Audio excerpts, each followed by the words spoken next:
प्रणाम गुरुजी। पहले हमें जो तो पता है कहाँ से आवाज आ रही? इधर इधर। अच्छा, जय जय, प्रणाम बिटिया, सीताराम।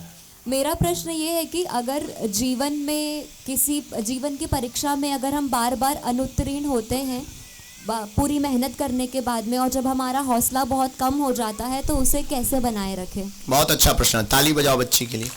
क्या नाम है मेरी बिटिया? मुस्कान। कहाँ से? देवास, मध्य प्रदेश। हो, यहाँ क्या कर रही? मामा के यहाँ है। अच्छा, तो से मिलती है पुरुषार्थ से और कृपा से। भगवत कृपा हो और पुरुषार्थ बलवान हो तो दुनिया में सफलता को मिलना ही पड़ेगा, कोई भी नहीं रोक सकता है। अब मान लीजिए सफल नहीं हुए, असफल हो गए, तब भी धैर्य धारण करने के लिए एक छोटी सी मोटिवेट वाली बात है। एक राजा युद्ध करने गया, युद्ध में हार गया, सेना मर गई, वो प्राण बचाता हुआ वन में गया। जब युद्ध में जाने लगा था तब उस राजा को एक महात्मा मिले। महात्मा ने एक अंगूठी, एक कागज दिया जो अंगूठी में बांध दिया। राजा से कहा कि जब मुसीबत हो तब इस कागज को पढ़ना।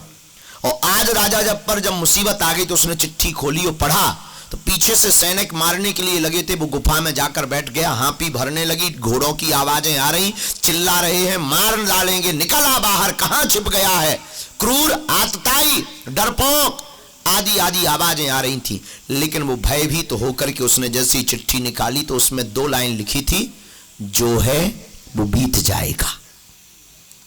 उसके पंछी निकल गए कान से, वो शांत हो गया। धीरे धीरे घोड़े की आवाजें वापस चली गई, सैनिक वापस लौट गए, पसीने से लथपथ, सेना मारी जा चुकी, राज्य छीन लिया गया, पत्नियों पर प्रहार कर दिया गया, दास दासियों को किडनैप कर लिया गया।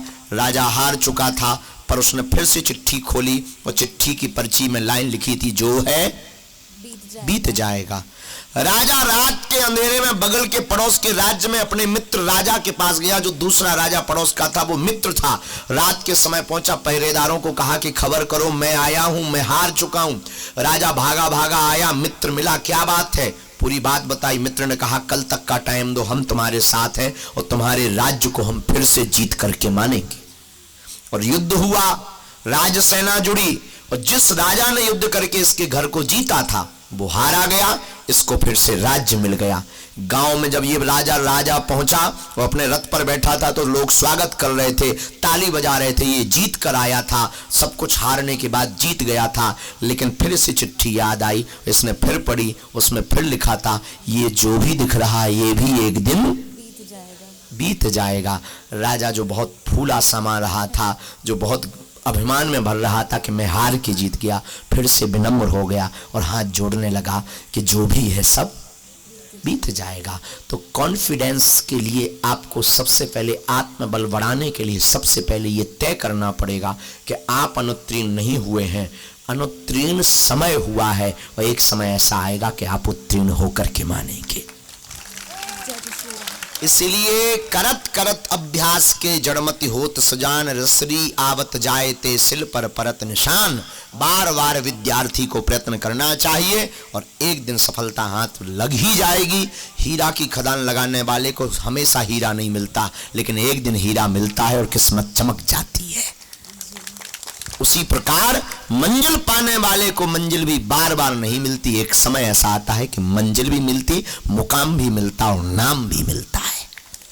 तो अनुत्तीर्ण होने वाले विद्यार्थियों को यह शिक्षा लेनी चाहिए कि तुम्हारी हार में जीत का रहस्य छिपा है, तुम्हारी विफलता में सफलता की कुंजी छिपी है। मानो वो विफलता तुम्हें चुनौती दे रही हो कि अभी तुम और मेहनत करो। थैंक यू बिटिया, समझ आई? जी बिल्कुल। अच्छा बिटिया, धन्यवाद।